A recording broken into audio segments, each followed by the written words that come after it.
وَأَقِيمُوا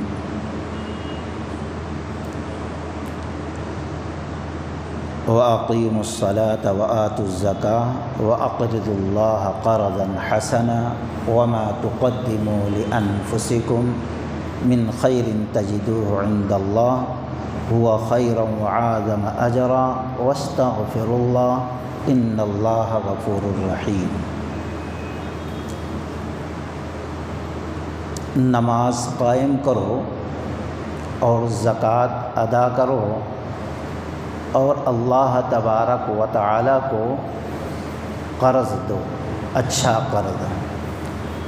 اللہ تبارک و تعالی اس قرض کو بہت بہتر اور بہت زیادہ ثواب کی شکل میں تمہیں عطا کرے گا، اور اللہ تبارک و تعالی سے توبہ کرو، اللہ بڑا بخشنے والا رحیم کریم مہربان شفیق ہے۔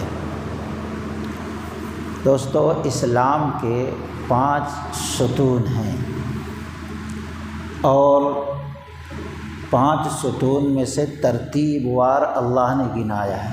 پہلے توحید ہے، جب تک توحید قبول نہیں کریں گے اسلام کے قلعے میں داخل نہیں ہوں گے۔ پھر اس کے بعد نماز قائم کرنا ہے، جب تک کہ نماز کی حفاظت نہ ہوگی دوسرے اعمال کی قبولیت کے دروازے کھلیں گے نہیں۔ اگر اسلام ہے، توحید ہے، لیکن نماز نہیں ہے، اس کے علاوہ دوسرے اعمال ہیں، تو بلا نماز کے ادائیگی کے دوسرے اعمال اللہ قبول نہیں فرمائے گا۔ اور پھر اس کے بعد اللہ تعالیٰ نے فرمایا زکوٰۃ، یہ بھی اسلام کا تیسرا اہم مضبوط ستون ہے۔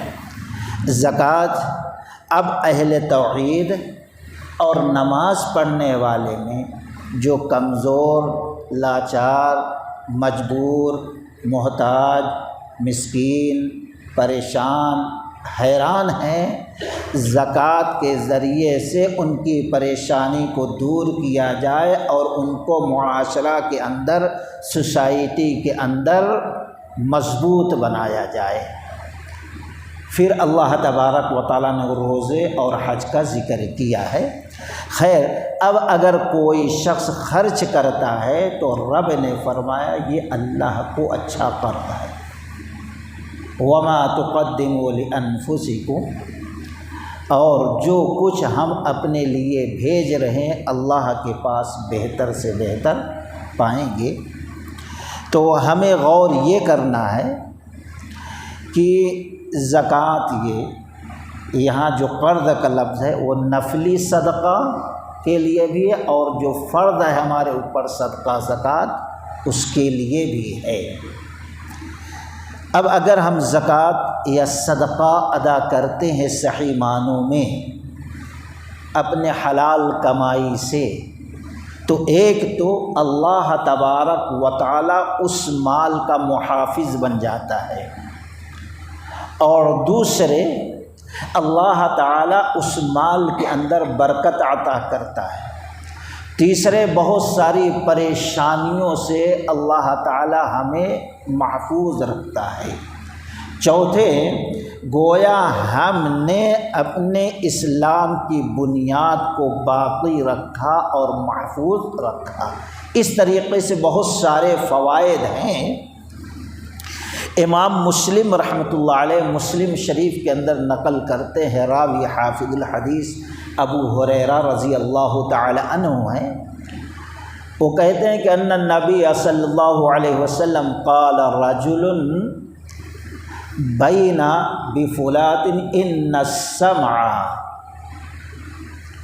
کہ ایک شخص تھا وہ چل رہا تھا، اور راستہ جو تھا وہ چٹیل میدان کا تھا، چل رہا تھا، چلتے چلتے وہ شخص ایک آواز سنا بادل کے اندر، کہ بادل سے ایک آواز آ رہی ہے، اور وہ آواز پر وہ کان لگایا تو اس کے سمجھ میں آیا کہ وہ آواز یہ ہے کہ اسقی حدیقۃ فلان، اے ابر جا فلاں کے باغیچے کو سیراب کر دے، اس کے باغیچے کو پانی کی ضرورت ہے۔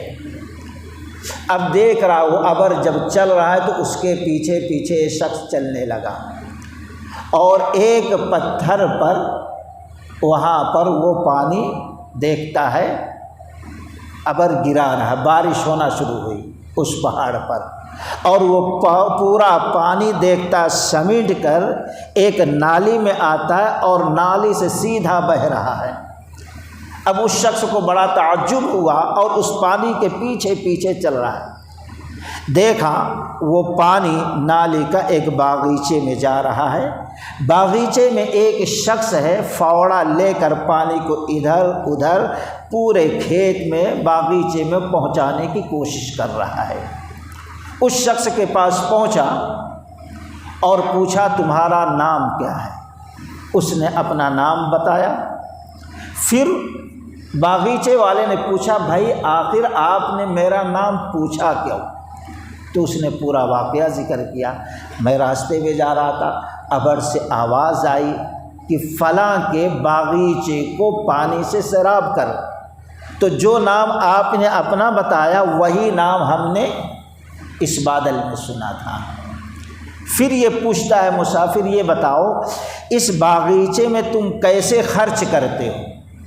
اس نے کہا جتنا بھی میوہ پھل یا اناج آتا ہے اس سے 3 حصہ کرتا ہوں، ایک حصہ تو اللہ تعالیٰ کے راستے میں خرچ کرتا ہوں، غریب مسکین مجبور لاچار جو ہیں ان کے اوپر، اور دوسرا حصہ میں اپنے اوپر اپنے گھر والوں کے لیے رکھ لیتا ہوں، اور تیسرا حصہ اس باغیچے کے اوپر خرچ کرتا ہوں۔ تو اس نے کہا وہ نہ ہو جس کے وجہ سے اللہ تبارک و تعالیٰ نے تم کو یہ مقام رکھا ہے۔ اس حدیث صحیحہ سے، اس واقعہ سے ہم آپ اندازہ لگا سکتے ہیں کہ آج ہم کنجوسی بخیلی کرتے ہیں، اتنا خرچ کر دیے تو اتنا نکل جائے گا، میری یہ ضرورت باقی رہ جائے گی۔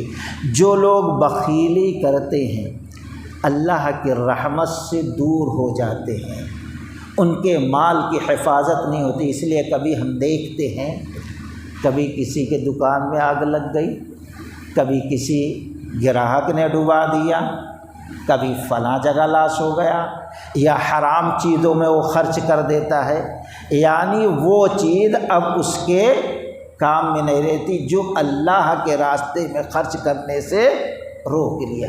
ایک تو یہاں پہ سزائیں ملتی ہیں، جیسے سورہ قلم کے اندر ہے کہ باپ تو کھیت سے خوب خرچ کرتا تھا، باپ مر گیا تو بیٹوں نے کہا میرا باپ تو بیوقوف تھا، مسکینوں پہ بہت زیادہ خرچ کر دیتا تھا، ہم چپکے سے چلیں گے راتوں رات کاٹ کے پورا گھر میں لا لیں گے، خوب فائدہ ہوگا۔ لیکن جب گئے فطاف علیہا طائف من ربک وہم نائمون فاصبحت کالصریم، ایک گھومنے والا گھوم گیا اور پوری کھیتی کٹی ہوئی کھیتی کی طرح ہو گئی۔ اس طریقے سے اللہ نے برباد کیا ہے۔ تو ہم سوچیں رزق کا مالک اللہ ہے، اگر ہم اللہ کے راہ میں اپنے مال سے، اپنے کاروبار سے، اپنے تجارت سے خرچ کر رہے ہیں تو اللہ تبارک و تعالیٰ کئی انداز میں ہمیں اضافہ کر کے دے رہا ہے، اور آخرت میں اجر ثواب اپنی رضا جنت کی شکل میں اللہ ہم کو انعام دے گا۔ باقی اب کتنے مال میں کتنا دینا ہے اور کن لوگوں کو دینا ہے، کن لوگوں کو نہیں دینا، اس کی تفصیل آئندہ درس میں آئے گی۔ اللہ تعالیٰ سے دعا ہے اللہ تعالیٰ ہم تمام لوگوں کو صحیح معنوں میں قرآن و حدیث کے موافق عمل کی توفیق رفیق عطا فرمائے۔ سبحانک اللہم و بحمدک اشہد ان لا الہ الا انت